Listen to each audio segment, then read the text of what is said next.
ফাতেমা তো সাইয়্যিদাতুন নিসায়ে আহলিল জান্নাহ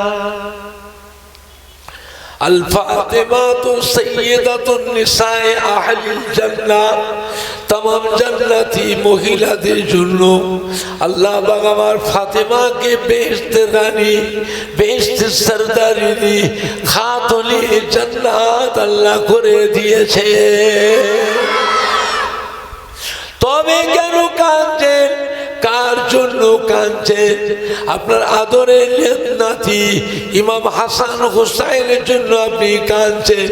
আল্লাহ রাসূল বললেন না, আমার ইমাম হাসান হুসাইনকে আল্লাহ পাক বেহেশতের সার্টিফিকেট দিয়ে দিয়েছেন। আল হাসান আল হুসাইন সাইয়্যিদে শাবাবে আহলিল জান্নাহ, तमाम জান্নাতি নওজওয়ানদের জন্য আল্লাহ আমার ইমাম হাসান হুসাইনকে বেহেশতের সরদার করে দিয়েছে। হযরত জিবরাইল আবার জিজ্ঞাসা করলেন, হুজুর তবে কেন কাঁদছেন? আল্লাহ রাসূল কথা বলেন না। জিবরাইল জিজ্ঞাসা করে, হুজুর তবে কেন কাঁদছেন, কার জন্য কাঁদছেন? আপনি আপনার উম্মত উম্মতির জন্য কাঁদছেন। উম্মতের জন্য চিন্তা করবেন না। আমরা আল্লাহ পাকের অসংখ্য কোটি কোটি ফেরেশতা আছি, মুহূর্তে মুহূর্তে দুনিয়ার এক প্রান্ত থেকে আর এক প্রান্তে, দুনিয়ার এক প্রান্ত থেকে আর এক প্রান্তে আপনার উম্মত উম্মতির খবর মুহূর্তে মুহূর্তে আপনার রওজা পাকে আপনার কাছে পৌঁছে দেবো। জোরে বলুন আল্লাহ রাসূল জিবরাইল সেজন্য কাঁদি না, খবর পাবো কি পাবো না সেজন্য কাঁদি না। আমি কাঁদছি এই জন্য আল্লাহর কাবা ঘরে মনে পড়েছে পূর্বের জামানার নবী আলাইহিস সালামের উম্মত উম্মতিরা আল্লাহ আল্লাহ রাসূলের অবাধ্য হয়েছিল।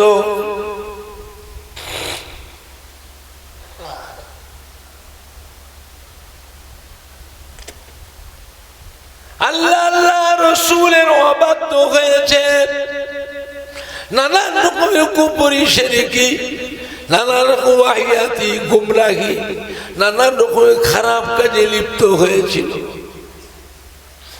আল্লাহ আল্লাহ রাসূলের কথা মানে না, বেয়াদবি করেছে। আল্লাহ নারাজ হয়ে আসমানতে পানি পরিবর্তে পাথর বর্ষে পাথর নিক্ষেপ করে করে সব মেরে ফেলেছে, ধ্বংস করে দিয়েছে। উম্মত উম্মতিরা আল্লাহ আল্লাহ রাসূলের অবাধ্য হয়েছে। আল্লাহ নারাজ হয়ে আসমান থেকে আগুন বর্ষে আগুন জ্বলিয়ে পুড়িয়ে সব জ্বলিয়ে পুড়িয়ে ছাই করে ভস্ম করে দিয়েছে। জমিনকে আল্লাহ সিলসিলা করেছে, ভূমিকম্প দিয়েছে, জমিনের মাটিটাকে ধরে একেবারে উল্টে দিয়েছে। কওমে লূত, হযরতে লূত আলাইহিস সালামের জামানায় এই মাটিটাকে ধরে আল্লাহ একেবারে উল্টে দিলেন। সমস্ত মানুষগুলোকে আল্লাহ পাক চিড়ে চাপটা করে সব মেরে ফেললেন।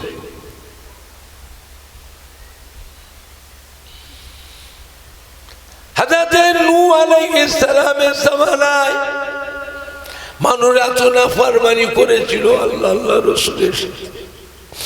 আল্লাহ পাক নারাজ হয়ে আসমানের দরওয়াজা খুলে দিলেন, জমিনের দরওয়াজা খুলে দিলেন। আসমানের দরজা খুলে দিয়ে উপর থেকে পানি আল্লাহ নামিয়ে দিলেন, জমিনের দরওয়াজা খুলে দিয়ে নিচের পানিগুলো আল্লাহ উপরে তুলে দিলেন। দুটো পানি আল্লাহ এক করে দিয়ে तमाम দুনিয়ায় প্লাবন দিয়ে প্লাবিত করে সব মানুষগুলোকে আল্লাহ ডুবিয়ে ডুবিয়ে চুবিয়ে চুবিয়ে ডুবিয়ে ডুবিয়ে চুবিয়ে চুবিয়ে সব মেরে ফেললেন। একটা পিঁপড়ে পর্যন্ত বেঁচে ছিল না। আল্লাহ নূহকে হুকুম করলেন, আপনি আপনার যে কটা উম্মত আছে তাদের নিয়ে উঠে যান কিস্তিতে। যত আল্লাহর মখলুক আছে প্রত্যেক মখলুকের দুটো করে নর মাদা দুটো করে আপনি কিস্তিতে তুলে নেন। এমন আল্লাহ পাক গজব দিয়েছিলেন, তুফান দিয়েছিলেন, সারা দুনিয়াতে কোনো ঘর বাড়ি ছিল না, গাছপালাও ছিল না, এমনকি আল্লাহর কাবা ঘরটা পর্যন্ত ধুয়ে গিয়েছিল।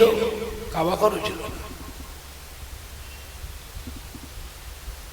কাবা ঘরটাও ছিল না, কাবা ঘরটাও ধুয়ে গেছিল।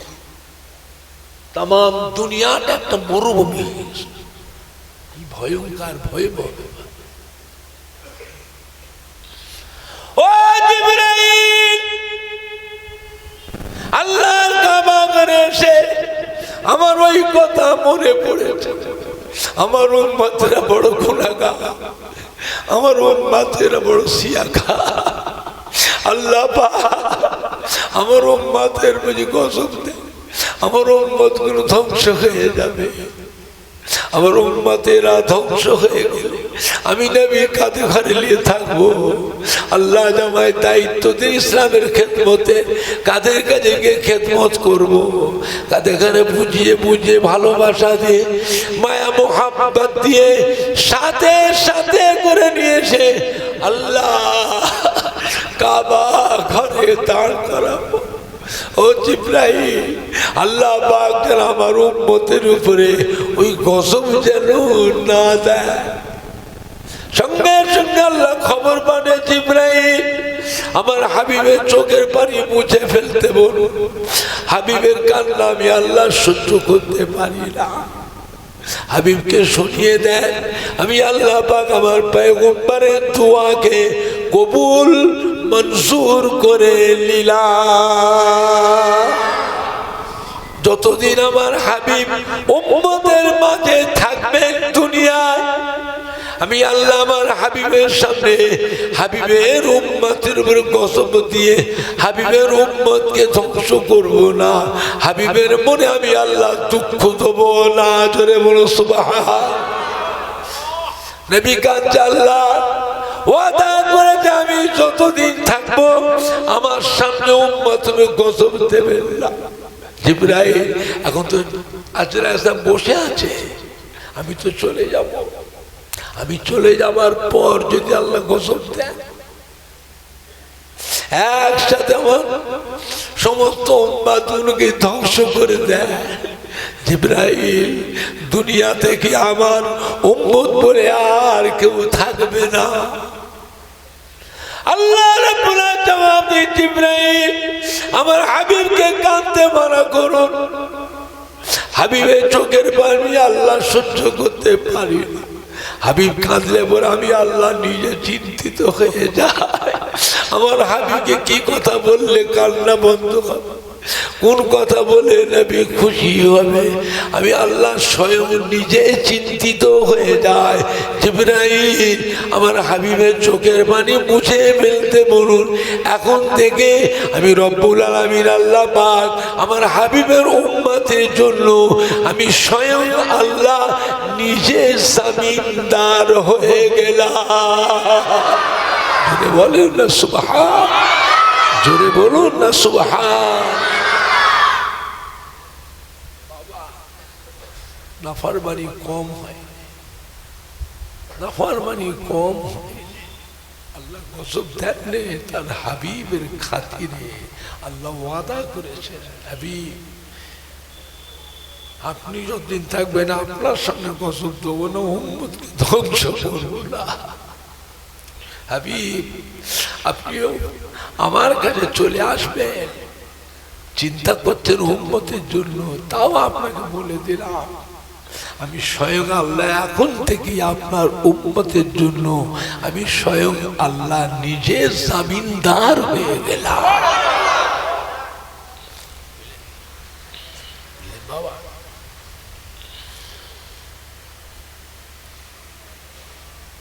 আমার ভাইজান না বাপ জানে না,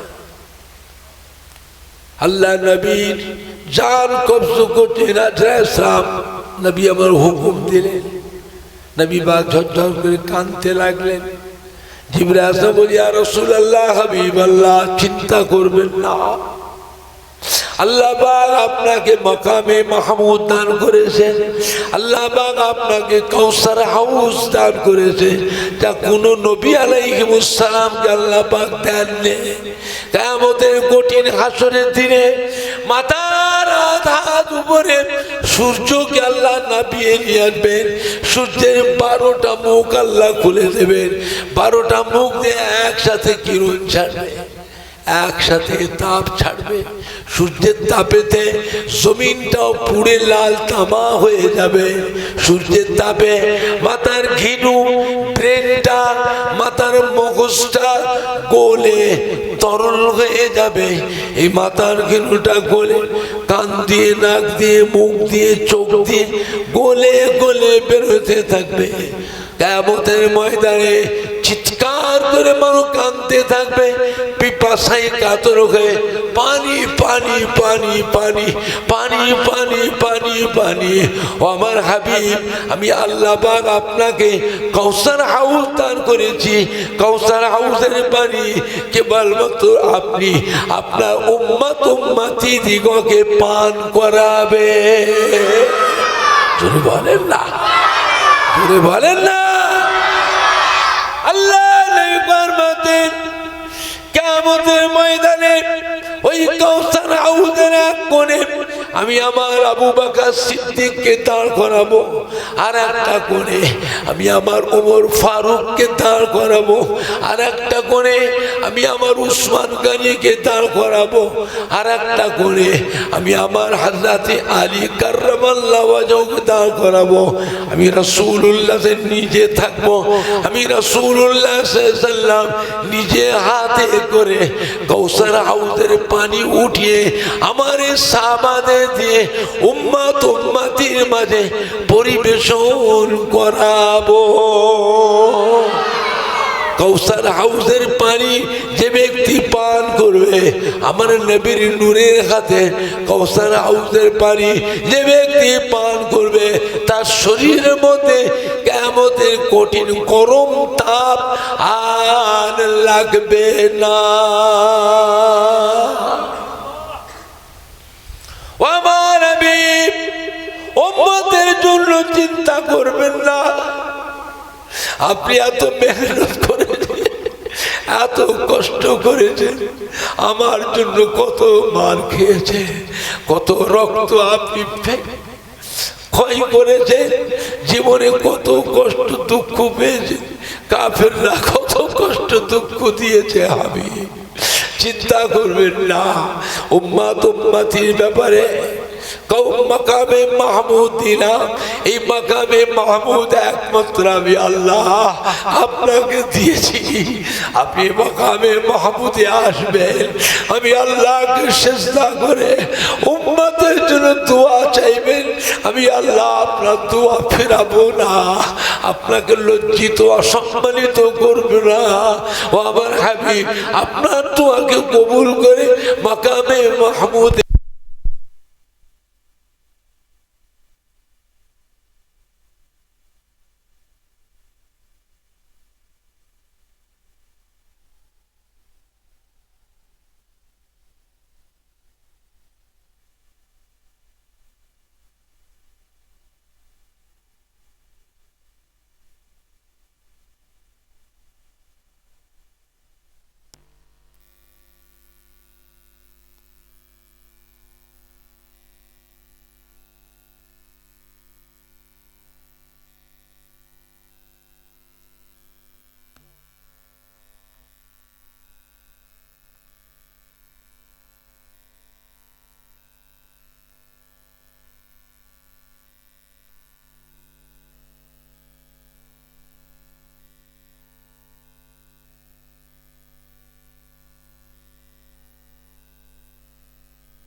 লা ইলাহা ইল্লাল্লাহ লা ইলাহা ইল্লাল্লাহ লা ইলাহা ইল্লাল্লাহ মুহাম্মাদুর রাসূলুল্লাহ ও ও আমার হাবিব চিন্তা করবেন না, আপনার দোয়াকে কবুল করে এই মাকামে মাহমুদে আপনার এই দোয়াকে আমি আল্লাহ কবুল করে সর্বপ্রথমে আপনার উম্মত উম্মতি দিওকে আমি রব্বুল আলামিন আল্লাহ পাক নাজাত দিয়ে দেবো। জোরে বলো, আরো জোরে বলো সুবহান।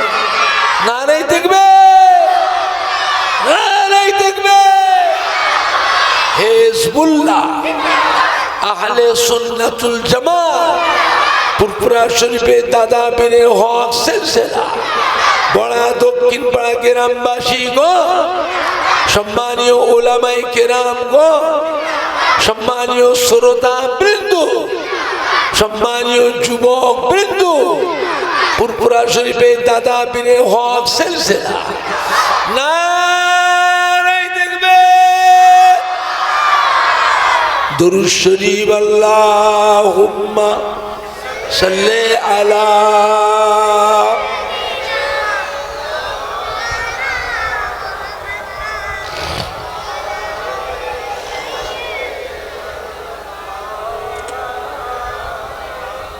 আল্লাহুম্মা সাল্লি আলা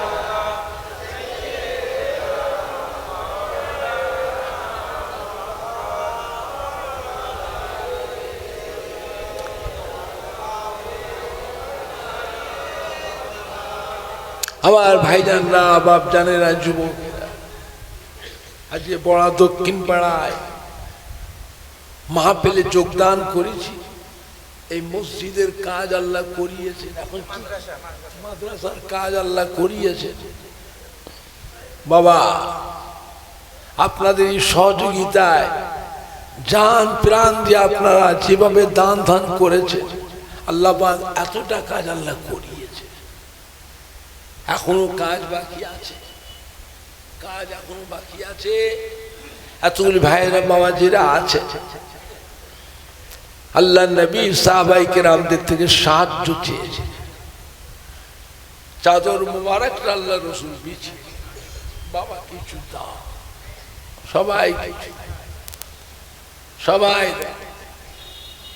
আল্লাহ রসুল সাহাবাদের সামনে চাদর বিছিয়ে সাহাবায়ে কেরামরা সব দান দিচ্ছেন নবী পাকের চাদর মুবারক। কোন কোন সাহাবা অর্ধেক দিয়ে দিলে, কেউ 3 ভাগের 1 ভাগ, কেউ 4 ভাগের 1 ভাগ, যা সম্পদ আছে। হযরত আবু বকর সিদ্দিক রাদিয়াল্লাহু তাআলা বাড়ি চলে গেলেন। বাড়ি থেকে দেখে বিবি নেই, বিবি ঘরে নেই, পাশের বাড়িতে কোনো কাজে গেছে। ওই সময় হযরত আবু বকর সিদ্দিক ঘরে যা ছিল সব গুছিয়ে গেছে, একটা গাঁঠি বেঁধে মাথায় করে নিয়ে মরুভূমির উপর দিয়ে চলে আসছেন আল্লাহ রসুলের দরবারে। বিবি বেরিয়ে দেখে, আরে আমার স্বামী এইভাবে এত বড় গাঁঠি মাথায় করলে কোথায় যায়? ছুটেছে পেছন থেকে ছুটেছে, ছুটে ছুটে যে স্বামীর সামনে দাঁড়িয়ে সালাম, ও আমার প্রাণের স্বামী গো, এত কঠিন রোদের তাপে আর অত বড় গাঁঠি মাথায় করে নিয়ে কোথায় যাচ্ছে?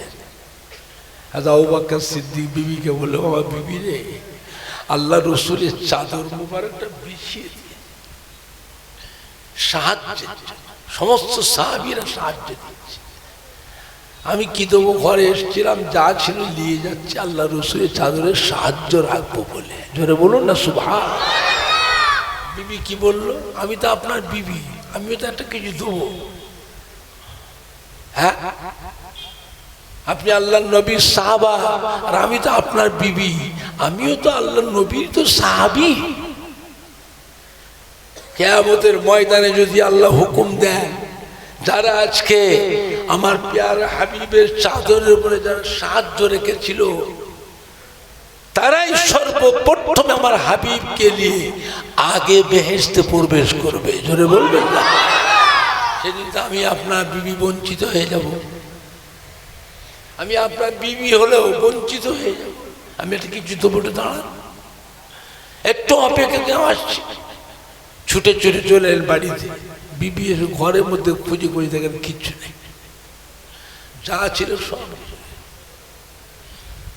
বিবি ঘরের ভিতর থেকে জানলা দিয়ে একবার চেয়ে দেখছে আবু বকর সিদ্দিকের দিকে, আর হাউ হাউ করে কাঁদছে। কি দেবো,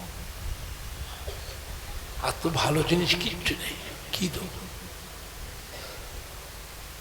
একবার করে ঘরের ভিতর থেকে জানলা দিয়ে চেয়ে দেখছে না আবু বকর সিদ্দিকের মাথায় গাঁটটি দাঁড় করিয়ে রেখেছি দেবো বলে হাউ হাউ করে কাঁদছে। বিবি থেকে ঘরের ভিতরে এক পাশে একটা ছিঁড়া একটা চ্যাটাই পড়ে আছে, খাজুর গাছের পাতা ছিঁড়া চ্যাটাই। ওই চ্যাটাইটাকে গুটিয়ে কোনো রকম করে নিজের ইজ্জত আবরুটাকে ঢেকে পরনার কাপড়টাকে খুলে ফেললেন। পরনার কাপড়টা খুলে ওইটাকে গুছিয়ে নিয়ে ছুটে ছুটে গিয়ে হযরত আবু বকর সিদ্দিক রাদিয়াল্লাহু তাআলার মাথার উপর যে গাঁটটি ছিল ওই গাঁটটির ভেতরে পরনার কাপড়টা ঢুকিয়ে দিলেন। জোরে বলবেন না সুবহানাল্লাহ। এইটাকে নিয়ে আমার তরফ থেকে আল্লাহ নবী চাদর মোবারকের উপরে সাহায্য রাখবে। হযরত আবু বকর সিদ্দিক গাঁটটি মাথায় করে নিয়ে চলে আসলেন আল্লাহ রসুলের দরবারে। আল্লাহ রসুল নিয়ে সমস্ত সাহাবারা যে দান দিয়েছেন সমস্ত দানের ওই টেলা বুঝলেন না, দানের পাহাড়, ওই পাহাড়টার উপরে আবু বকর সিদ্দিকের গাঁটটিটা রাখলেন। জোরে বলবেন না বাবা। সবাই দানের থেকে আবু বকর সিদ্দিকের দানটা আল্লাহর দরবারে বড় বলে আল্লাহ তবে মঞ্জুর হয়েছে। জোরে বলবেন না। হযরত জিবরাইল সাহেব এসে হাজির হয়ে গেলেন। আসসালামু আলাইকা ইয়া রাসূলুল্লাহ ইয়া হাবিবাল্লাহ। আল্লাহ রসুল সালামের জবাব দিয়ে জিজ্ঞাসা করে জিবরাইল কি খবর? বলে হুজুর আপনার সঙ্গে দেখা সাক্ষাৎ করতে এসেছি। আল্লাহ রসুল আপনার পোশাকটা এরকম কেন? পূর্বে আমার কাছে বহুবার এসেছে, বেহেশতি পোশাক পরে আসে, জান্নাতি পোশাক পরে আসে, কত দামি দামি মূল্যবান মূল্যবান পোশাক পরে আসে। আজকে আপনার পোশাকটা এরকম দেখছি কেন? হযরত জিবরাইল ইয়া রাসূলুল্লাহ ইয়া হাবিবাল্লাহ,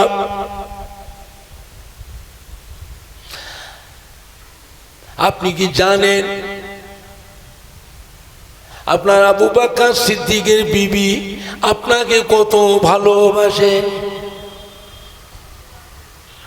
আবু বকর সিদ্দিকের বিবি আপনাকে কত মহব্বত করে। বাড়ির ভিতরে পর্দার মধ্যে আছেন, আবু বকর সিদ্দিক আপনাকে ভালোবাসেন। ঘর থেকে যা ছিল গাঁটটি পেতে মাথায় গলিয়েছে চলে আসে আপনার দরবারে, আপনার চাদর উপর সাহায্য রাখবেন বলে বিবি ছুটে ছুটে বাড়িতে গিয়ে দেয় কিচ্ছু নাই, যা ছিল সব আবু বকর সেই গাঁটটিতে গুটিয়ে তুলে নিয়েছে। ঘরের মধ্যে এক পাতাকে ছিঁড়া চ্যাটাই পড়েছিল, খেজুর গাছের পাতা চ্যাটাই, ওই চ্যাটাইটাকে আবু বকর সিদ্দিকের বিবি কোন রকমে নিজের ইজ্জত আবরুটাকে পরিধান করে পরনার কাপড়টা খুলে গুছিয়ে নিয়েছে, আবু বকর সিদ্দিকের গাঁটটির ভিতরে ঢুকিয়ে দিয়েছে আপনার চাদরের সাহায্য দেওয়ার জন্য। খালি আবু বকর আপনাকে এত ভালোবাসে তা নয়, বাড়ির ভিতরে আবু বকর সিদ্দিকের বিবি উনিও আপনাকে ওই রকমই ভালোবাসে। জোরে বলুন সুবহান, আরো জোরে বলুন সুবহান। আল্লাহ পাক আপনাকে স্মরণ করিয়ে দেওয়ার জন্য আমি জিবরাইলকে পাঠিয়েছি। ইয়া রাসূলুল্লাহ হাবিবাল্লাহ, সমস্ত সাহাবাদের বাড়ির খবর নিচ্ছে, সবাইয়ের বাড়ির খবর নিচ্ছেন। আপনি কি জানেন আপনার বন্ধুর বাড়ির খবর? যেই বলেছে বন্ধুর বাড়ির খবর, জিবরাইল সাহেব বললেন আপনার বন্ধু আপনার দোস্তের বাড়ির খবর জানে?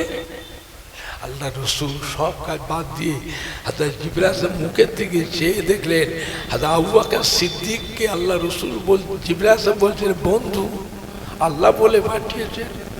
জিবরাইল সাহেব দিকে খুব আগ্রহের সঙ্গে শুনতে লাগলেন যে আপনার বন্ধুকে জানেন ঘরে যা ছিল সব নিয়ে চলে এসছে, ওনার বিবিও পরনার কাপড়ে ঘরে কিচ্ছু নেই, পরনার কাপড়টাও খুলে গুছিয়ে ওইটাকে নিয়ে আপনার চাদরে দিয়ে পাঠিয়েছেন।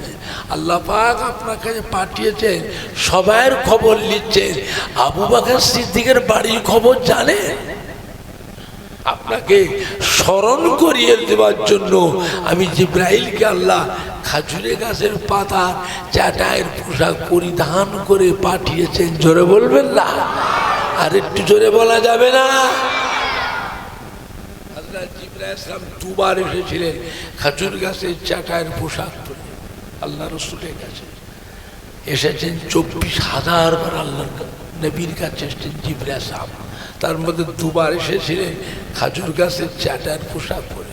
একবার আবু বকর সিদ্দিকের নামাজের সময়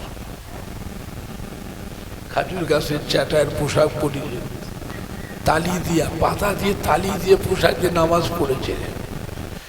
আর একবার আবু বকর সিদ্দিক বিবি খাজুর গাছের চাটায়ের পোশাক পরিধান করে পরনার কাপড়টা খুলে আল্লাহ রসুলের দরবারে আবু বকর সিদ্দিকের মাথার গাঁটটির ভিতরে ঢুকিয়ে পাঠিয়েছিলেন আল্লাহর দরবারে, আল্লাহ রসুলের দরবারে। এটা আমার তরফ থেকে সাহায্য রাখবেন। জোরে বলুন সুবহান, জোরে বলুন না সুবহান। কিয়ামতের ময়দানে আল্লাহ হুকুম করবে, আজকে সর্বপ্রথমে আমার হাবিবকে নিয়ে বেহেশতে যাবে সাথে করে আগে কারা? যারা আমার হাবিবের চাদরের উপরে সাহায্য রেখেছিলেন, তারাই আজকে আমার হাবিবের সঙ্গে আগে বেহেশতে প্রবেশ করবে। জোরে বলবেন না? আর একটু জোরে বলা যাবে না? নারাই দেখবে, নারাই দেখবে। আমার ভাইজান একবার দরুদ শরীফ আল্লাহুম্মা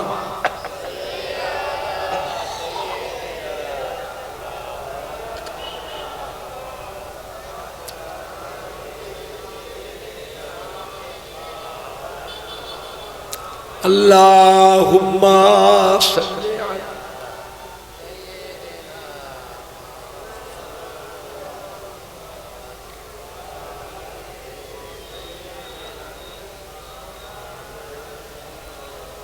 জোরে জোরে কালমা লা ইলাহা ইল্লাল্লাহ।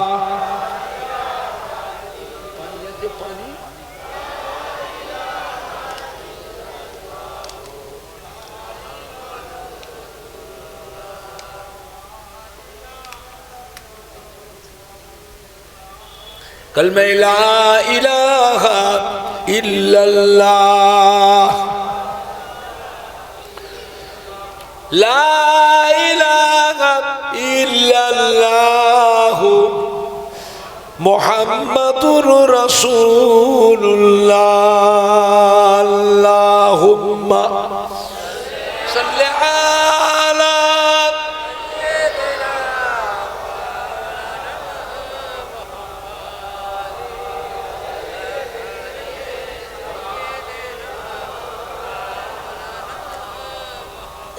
তাই বলি ফুরফুরা শরীফে দাদা পীর কিবলা রহমতুল্লাহ আলাইহ সে হযরত আবু বকর সিদ্দিক রাদিয়াল্লাহু আনহুর 32তম বংশধর। বাবা, বাংলার মানুষ বড় ভাগ্যবান। ফুরফুরা শরীফে দাদা পীর কিবলার মতো একটা আল্লাহর ওলি বাংলার মানুষদের জন্যই আল্লাহ পাঠিয়েছিলেন। জোরে বলবেন না? আর একটু জোরে বলা যাবে না?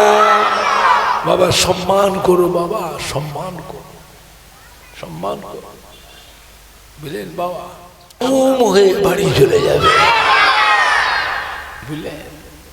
দুনিয়ার মধ্যে বেহেশতের বাগান আল্লাহর রাসূল বলেন। আর একটা বেহেশতের বাগান হলো কোথায়? মদিনা শরীফে। মা বাইনা মিম্বারি ওয়া রাউযাতি রাউযাতুম মির রিয়াযুল জান্নাহ। মদিনার মসজিদে নববী শরীফের ভিতরে যে জায়গাটাতে আমার আপনার নবী নূর নবী দয়ার নবী হুজুর যেখানটায় ইমামতি করতেন, হুজুরের ইমামতি জায়গা থেকে নিয়ে হুজুরের রওজা মোবারক পর্যন্ত তো এই জায়গাটা হল একটা জান্নাতের টুকরা। জোরে বলুন, আরো জোরে বলুন সুবহান। এই জায়গাটায় গিয়ে যতক্ষণ আপনি গিয়ে বসে থাকতে পারবেন, বসা জায়গা না পাবেন তো দাঁড়িয়ে থাকবেন, প্রচন্ড ভিড় হয়। এমন একটা জায়গা যেখানে সারা বিশ্বের মুসলমান এসে জমা হয় না হয়, যেখানে সারা বিশ্বের মুসলমান জমা হয়, সেই জায়গায় ভিড় কেমন হয়? ভিড়ের কথাটা কেউ বলে বোঝাতে পারবে না, নিজের চোখে দেখা। আর আপনি এখানে বসে বসে সেইখানকার গল্প শোনা, চোখে দেখার মতন কি হবে? আল্লাহ পাকের নিয়ামত। ওই জায়গায় বসুন, বসার জায়গা না পাবেন দাঁড়িয়ে থাকুন। একটু কষ্ট হলো বাবা, দাঁড়িয়ে থাকুন। বারবার সুযোগ পাবেন না, বারবার সুযোগ পাবেন না। ঘুরে ঘুরে বেড়াবেন, মনে করবেন আপনি আল্লাহ পাকের বেহেশতের ভিতরেই বসে আছেন। জোরে বলেন না সুবহান। আল্লাহ পাকের নিয়ামত, আল্লাহ পাক যার নসিবে রেখেছেন তিনিই পাবেন। আখিরি জামানা কত কিসমের মানুষ বেরিয়েছে বাবা, মানুষের মনে কিছু আর মুখে আর কিছু আটকাচ্ছে না। আল্লাহর ওলিয়া আউলিয়া কেরাম, মাহবুবিন, সালেহিন, সালফে সালেহিন, গাউস, কুতুব, আরিফ বিল্লাহ, হাক্কানি পীরে কামেলদের দেশ।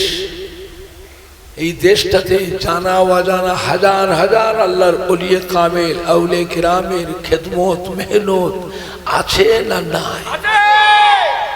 তার ভিতরে বলতে পারবেন ফুরফুরা শরীফের দাদা পীর কিবলা রহমতুল্লাহ আলাইহি, দাদা পীর কিবলার কলিজার টুকরা 5 হুজুর কিবলাগণ, দাদা পীর কিবলা রহমতুল্লাহ আলাইহির মুহাব্বতের খলিফাগণ, তাদেরও কিছু মেহনত তো আছে, সব নয়, কিছু কিছু হলেও তো বলতে পারবে যে আজও ফুরফুরা শরীফে দাদা পীর কিবলা রহমতুল্লাহ মুখের দিকে আজও কোটি কোটি মানুষ চেয়ে আছে না না? আর আপনারা বড় দক্ষিণ পাড়ায় মাহফিলে যারা বসে আছে, ছোট থেকে মুরব্বী পর্যন্ত, বাবা প্রত্যেকের বাড়ি কেউ না কেউ, আব্বা দাদু নানা আম্মা দাদি নানি খালা ফুফু শ্বশুর শাশুড়ি, কেউ না কেউ দাদুজির মোহাব্বতের মানুষ। তা না হলে দাদা পীর কলিজার 5 হুজুর কিবলার মোহাব্বতের মানুষ, তা না হলে দাদা পীর কিবলার যে কোনো খলিফার মোহাব্বতের মানুষ আছে না নাই? বাবা আখিরি জামানা মানুষ আস্তে আস্তে কিরকম হয়ে যাচ্ছে দেখে। মানুষ হজ পাকে যাচ্ছে, তাও পিছনে মুনাফিকরা লেগে যাচ্ছে, চিনার উপায় নেই। মাথায় টুপি, মুখে দাড়ি, গায়ে জুব্বা, হাতে তসবিহ। ও হাজি সাহেব আসসালামু আলাইকুম। ওয়ালাইকুম। হিসাব মক্কা শরীফে যাবে? মাশাআল্লাহ মাশাআল্লাহ, আপনার কপাল, আপনার কপাল।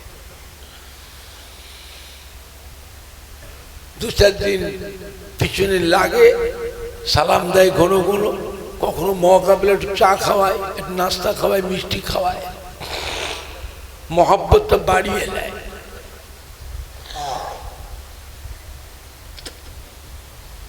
মহাব্বত বাড়িয়ে নিয়ে এইবারে আসল ফোঁসটা ছাড়ে, ভিতরে যে বেগটা আছে সেটা আস্তে আস্তে বের করে। হজ করবেন, হাইজা আল্লাহর কাবা, মদিনায় যাওয়া লাগবে না, মদিনায় যাওয়া লাগবে। জোরে বলুন না নাউজুবিল্লাহ। শয়তানরা এতদিন আল্লাহর ওলিদের মাজারে যেতে জিয়ারত করে বলে পীর পূজা, পীর পূজা, এরা পীর পুজো করে, পীর পূজারি। জোরে বলুন নাউজুবিল্লাহ। বাপ মা দাদু নানা দাদি নানির কবর জিয়ারত করে বললেন কবর পূজা, এরা সব কবর পূজা, কবর পূজা। জোরে বলুন নাউজুবিল্লাহ। আল্লাহ নবীর মাজারে যাচ্ছে তাও মানা করছে। মদিনায় যাওয়া হজের শর্ত নয়, হজের শর্তের মধ্যে মদিনায় যাওয়াটা পড়ে না। হজ করবেন আল্লাহর কাবা, আল্লাহর কাবায় গিয়ে 2 রাকাত নামাজ পড়লে আল্লাহ পাক খুশি হয়ে তার নামায় আমারে 2 লক্ষ রাকাত নামাজের নেকি লিখে দেন। আর মদিনার মসজিদে আল্লাহ নবীর মসজিদে গিয়ে 2 রাকাত নামাজ পড়লে 1 লক্ষ রাকাত নামাজের নেকি আল্লাহ নামায় আমালে লিখে দেন। জোরে বলেন না সুবহানাল্লাহ। কাবা শরীফে 2 রাকাত পড়লে 2 লক্ষ রাকাত, তো নেকি বেশি কোথায়? কাবায়। কথা বলে না, কাবায়। কাবায়। তো মদিনায় যে সময়টা কাটাবো সেই সময়টায় মক্কা শরীফে আমল করব, নেকিটা ডবল ডবল পাবো। জোরে বলুন নাউযুবিল্লাহ মিন যালিক। কি ধ্যান ধারণা দেখেন কিভাবে শেখাচ্ছে মানুষের।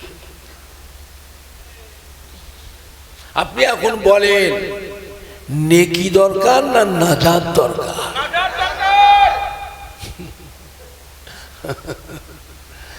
সওয়াব দরকার না মাপ দরকার?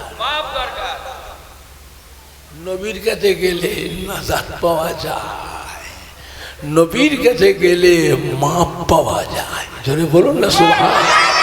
আবার নবীর কাছে গেলে নেকিও পাওয়া যায়। জোরে বলুন না সুবহানাল্লাহ। নবী ছাড়া আল্লাহ কাউকে মাফ করবে না। আল্লাহ যদি তাড়িয়ে দেয় গুনার কারণে, পাপের কারণে তাড়িয়ে দেয়, হাবিব আপনার কাছে গিয়ে যদি হাজির হয়, আপনার কাছে যদি ক্ষমা চায়, আপনি যদি মাফ করে দেন, আমার কাছে বলে দেন, আমি আল্লাহ কিন্তু তাকে ফিরাবো না। জোরে বলবেন না, আর একটু জোরে বলা যাবে না? আপনার সম্মানে, আপনার সম্মানে আমি আল্লাহ ওই বান্দাটাকে ফিরাবো না। জোরে বলবেন না? দেখেছেন আমার ভাইজানরা, বাপজানেরা, যুবকেরা, আমার নবী পাকের ইন্তেকালের আগে মালিকাল মউত হযরতে আজরাইল আলাইহিস সালাম এসে হাজির হয়ে গেলেন। আসসালামু আলাইকা ইয়া রাসূলুল্লাহ ইয়া হাবিবাল্লাহ। আল্লাহ নবী সালামের জবাব দিলেন। হযরতে আজরাইল আলাইহিস সালাম বলে, হুজুর আল্লাহ পাক খুশি হয়ে আপনাকে সালাম বলে পাঠিয়েছে। আল্লাহ রসুল জিজ্ঞাসা করলেন, আজরাইল কি খবর? এমন সময় আমার কাছে কি মনে করে এসেছেন? হযরত আজরাইল বলে, ইয়া রাসূলুল্লাহ ইয়া হাবিবাল্লাহ, আল্লাহ পাক আমাকে পাঠিয়েছেন। আমি এসেছি আপনার কাছে 2টা উদ্দেশ্য নিয়ে। 1 নম্বর হলো, যদি আপনি হুকুম দেন তাহলে আপনার জানটা কবজ করে নিয়ে যাব। হুকুম যদি না দেন আমি আপনার সাথে বেয়াদবি করব না, বেয়াদবি করব না। আল্লাহ মানা করে দিয়েছে, খবরদার আজরাইল হাবিবের কাছে যাবে, সুন্দর পোশাক পরে যাবে, নরম ভাষায় মিষ্টি ভাষায় কথা বলবে, আরবের পোশাক পরে যাবে, আরবের মানুষের সুরাত ধরে যাবে। আমার হাবিব যেন আপনাকে দেখে যেন ঘাবড়ে না যায়, ভয় না পেয়ে যায়। খবরদার হাবিবের কাছে হুকুম চাইবে, হুকুম যদি দেন তবে জান কবজ করবে, হুকুম যদি না দেন খবরদার আদবের সাথে মোলাকাত করে খুশি মনে ফিরে চলে আসবে। ইয়া রাসূলুল্লাহ, হাবিবাল্লাহ, 2টা উদ্দেশ্য নিয়ে এসেছি। যদি হুকুম দেন জান কবজ করব, হুকুম যদি না দেন আমি বেয়াদবি করব না, আপনার সাথে মোলাকাত করে ফিরে চলে যাব। আল্লাহ পাক আপনার হায়াত আরো বাড়িয়ে দেবে। আল্লাহ রসুল কি বলেছিলেন? আজরাইল বসো, বসে আমি এখন যাবো কি যাবো না বলবো না, বলবো না। আপনি বসেন।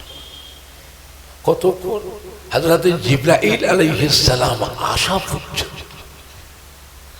হযরত জিবরাইল এসে হাজির হয়ে গেলেন। আসসালামু আলাইকা ইয়া রাসূলুল্লাহ ইয়া হাবিবাল্লাহ। আল্লাহ রাসূল সালামের উত্তর দিলেন। হযরত জিবরাইল সাহেব, হুজুর আল্লাহ পাক খুশি হয়ে আপনাকে সালাম বলে পাঠিয়েছেন। জোরে বলুন। আর আপনি তাশরীফ নিয়ে যাবেন বলে আল্লাহ পাক এখন 8টা বেহেশত থেকে আল্লাহ পাক সাজাচ্ছে।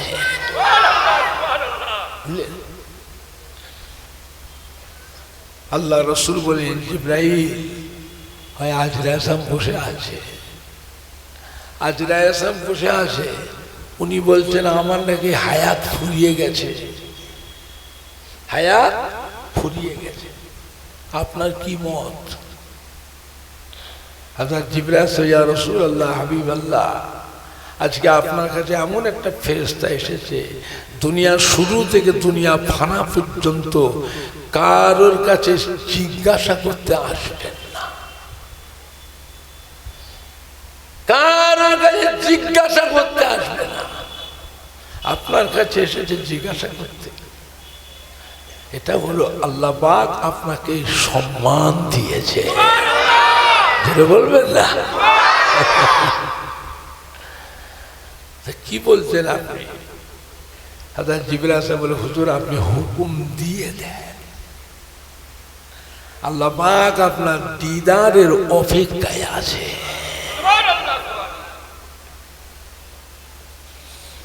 আল্লাহ রাসূল চোখটাকে বন্ধ করে, মোবারক চোখ দুটো বন্ধ করলে ঝরঝর ঝরঝর করে নবী কাঁদতে লাগলেন। হযরত জিবরাইল জিজ্ঞেস করতে, হুজুর কাঁদছেন কেন? আপনি আপনার বন্ধুর কাছে যাবেন, আপনি আপনার দোস্তের কাছে যাবেন, তো কাঁদছেন কেন? আল্লাহ রাসূল কথা বলেন না। জিবরাইল সাহেব আবার জিজ্ঞেস করছেন, হুজুর কার জন্য আপনি এত কাঁদছেন?